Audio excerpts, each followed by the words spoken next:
نحمده ونستعينه ونستغفره ونؤمن به ونتوكل عليه ونعوذ بالله من شرور أنفسنا ومن سيئات أعمالنا ومن يهده الله فلا مضل له ومن يضلل فلا هادي له أشهد أن لا إله إلا الله وحده لا شريك له وأشهد أن محمدا عبده ورسوله اللهم صل على سيدنا مولانا محمد وصحبه سيدنا مولانا محمد وبارك وسلم.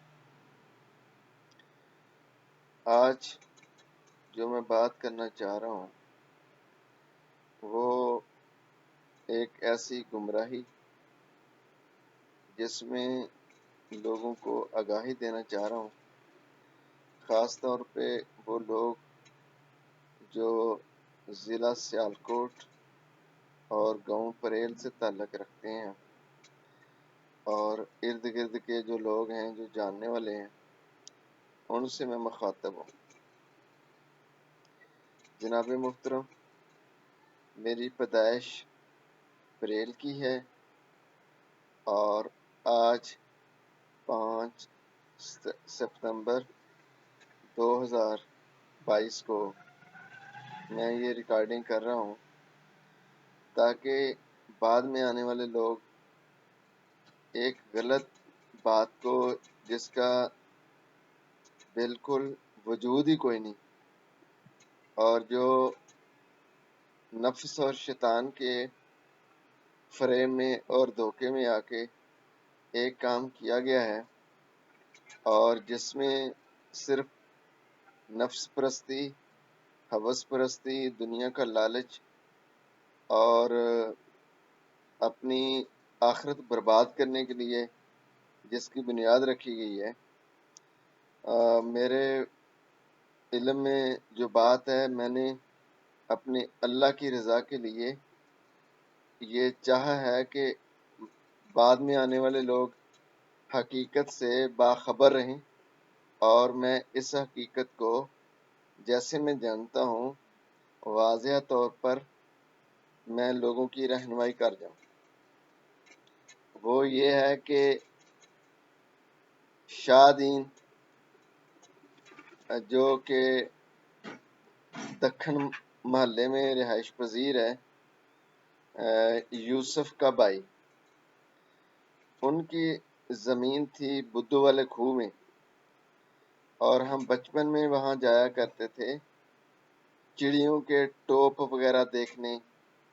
وہاں درختوں کا جھنڈ ہوتا تھا، کافی درخت ہوتے تھے اور ایک کنواں ہوتا تھا جس کو بدھو والا کنواں کہتے تھے اور ارد گرد جو کنویں کے زمین تھی وہ شادین صاحب کی تھی. وہاں ٹالیاں اور مختلف جنس کے جو درخت تھے وہ قائم تھے اور ایک کافی گنجان جھنڈ کی شکل میں کنویں کے ارد گرد درخت تھے اور ہم اس کنویں کے اندر جا کر پانی کو بھی دیکھتے تھے. وہاں ہماری ہوش میں نہ کوئی اس کو استعمال کرتا تھا کنویں کو، نہ کوئی پانی نکالتا تھا اور وہ چلتا بھی نہیں تھا. ہم صرف ٹوپ دیکھنے جاتے تھے چڑیوں کے اور کچھ گھونسلے اتار لیتے تھے اور کھیلتے تھے. پھر آہستہ آہستہ ہم بڑے ہوتے گئے تو ہم نے دیکھا کہ ایک وقت آیا کہ جب شادین صاحب کو نفس اور شیطان نے گمراہ کر دیا اور وہ دنیا کے لالچ میں اور دنیا کی ہوس میں جہاں تک گمراہ ہو گیا کہ اس نے اپنے جو کردار ہے وہ تھا تو ایک اچھا بندہ، نمازی تھا اور سادہ بندہ تھا، لیکن علم نہ ہونے کی وجہ سے جو سادہ لوگ ہیں، شیطان تو بڑے بڑے پڑھے لکھوں کو گمراہ کر دیتا ہے، تو وہ سادہ تھا. تو اس کے نفس میں ایک بات آئی کہ کیوں نہ ہو کہ یہ عوام جو ہے وہ درباروں کو بڑا مانتی ہے اور جو مجاور ہوتے ہیں ان کو انکم بہت ہوتی ہے. تو اس کو ایک ایسی بات سوجی جو اس نے گڑھ لی کہ میں یہاں آیا جی اور یہ میں نے درخت کاٹا جی اور وہ اندھا ہو گیا جی. پھر کیا ہے جی، مجھے بابے نے بتایا کہ یہ میری جگہ ہے، یہاں ایسا نہیں کرنا، تو اس نے وہاں ایک خود سر ایک قبر بنا لی اور جھنڈا لگا دیا اور نام رکھ لیا بوٹے شاہ۔ اب وہاں لوگوں کا ایک طریقہ ہے ہمارے علاقے میں کہ بھئی لوگ ایسی باتوں کو فوراً، وہ شیطان اور نفس جو ہے وہ پہلے ہی چاہتا ہے کہ لوگوں کو گمراہی کی طرف دھکیلا جائے تاکہ زیادہ سے زیادہ لوگ میں اپنے ساتھ جہنم میں داخل کر سکوں۔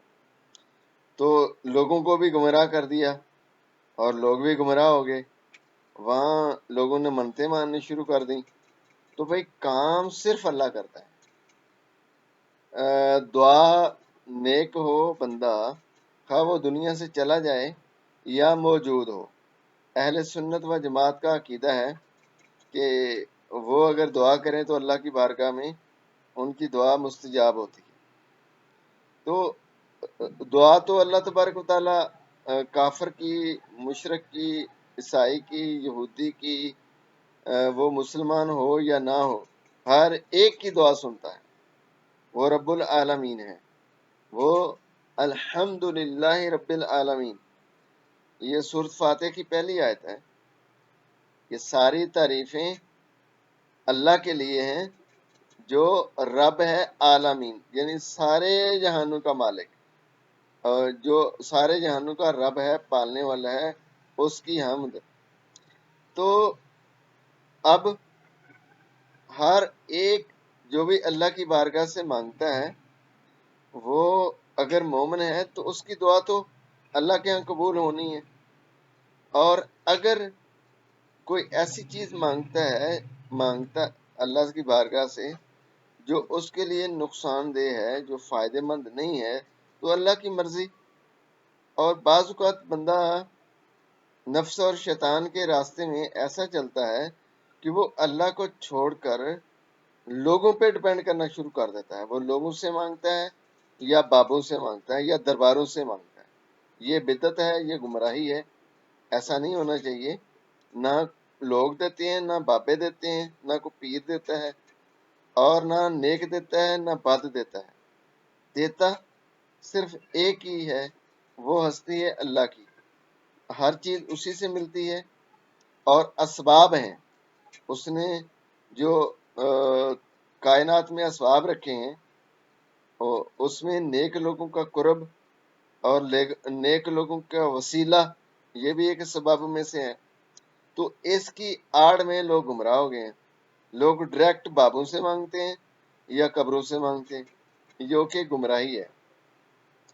اسی حوالے سے میں یہ بات کر رہا ہوں کہ انہوں نے ایک قبر کا نمونہ بنا دیا اور جھنڈا لگا دیا اور نام رکھ لیا اور میلہ شروع کرا دیا، اور دیگیں چڑھنی شروع ہو گئیں، چڑھاوے چلنے شروع ہو گئے، ان کا پیٹ جو ہے نا وہ پلنا شروع ہو گیا۔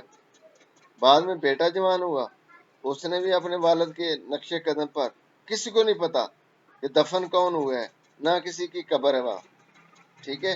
وہاں تو کنواں تھا، تو کنویں کے ساتھ ہی قبر بنا دی، کنواں اس کو بند کر دیا، درخت کاٹ دیے گئے، تو آج کل وہاں بوٹے شاہ مشہور ہو گیا۔ تو یہ گمراہی کا دروازہ ہے، وہاں نہ کوئی قبر ہے اور نہ ہی کوئی وہاں دفن ہوا ہے۔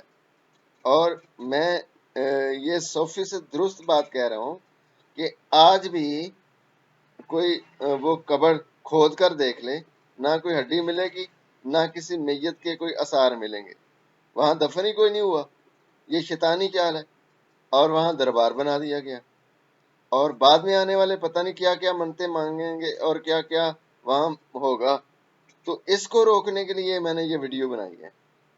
تو سارے لوگوں کو اطلاع ہے کہ آپ ابھی سے تصدیق کر لیں، پورا گاؤں جو میرے عمر کے لوگ ہیں ان سے پوچھ لیں کہ یہ جو میں بات کر رہا ہوں یہ درست ہے یا غلط ہے۔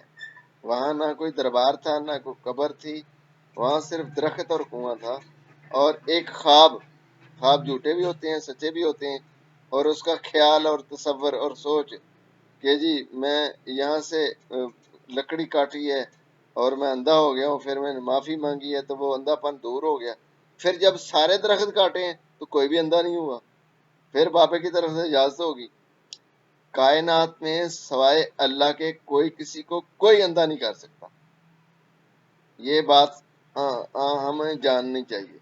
اللہ کی مرضی کے بغیر کائنات میں کچھ بھی نہیں ہوتا، قرآن پاک اس پہ گواہ ہے۔ ما اصابکم من مصیبت الا باذن اللہ، نہیں آتی کوئی مصیبت مگر اللہ کے حکم سے۔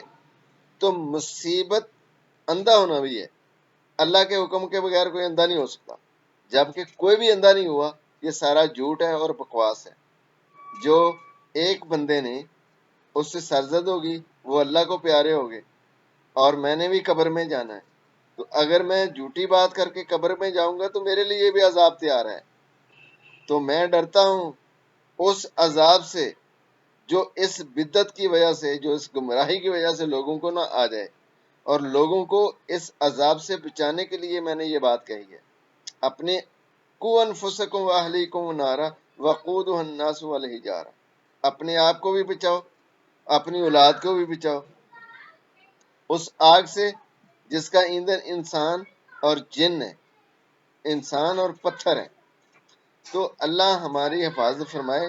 قُوْ أَنفُسَكُمْ، اللہ پاک فرما رہے ہیں اپنے آپ کو بچاؤ نارا آگ سے، وقودها الناس والحجارہ، جس کا ایندھن انسان اور پتھر ہیں۔ تو اللہ تبارک و تعالی ہمیں پناہ دے ایسی شیطانی فتنے اور شیطانی چالیں جو کہ ہمارے معاشرے میں بہت جلد رنگ پکڑتی ہیں اور لوگوں کا ہجوم ہوتا ہے، اور لوگ اپنی امیدیں اللہ سے توڑ کے غلط شیطانی حربوں کے پیچھے لگ جاتے ہیں، پھر کہتے ہیں میں نے یہ کیا تھا اور میری مراد پوری ہوگی۔ بھائی ہونی تو اللہ کی طرف سے تھی، اور آپ نے اس کو منسوب شیطان کی طرف کر دی ہے اور بابوں کی طرف کر دی ہے۔ یہی عقیدے کی گمراہی ہے اور یہی جہنم کا سبب ہے۔ تو میں نے سچی بات جو میرے علم میں تھی میں نے بیان کر دی ہے تاکہ لوگ اس گمراہی میں نہ پڑیں۔ وما علینا الا البلاغ۔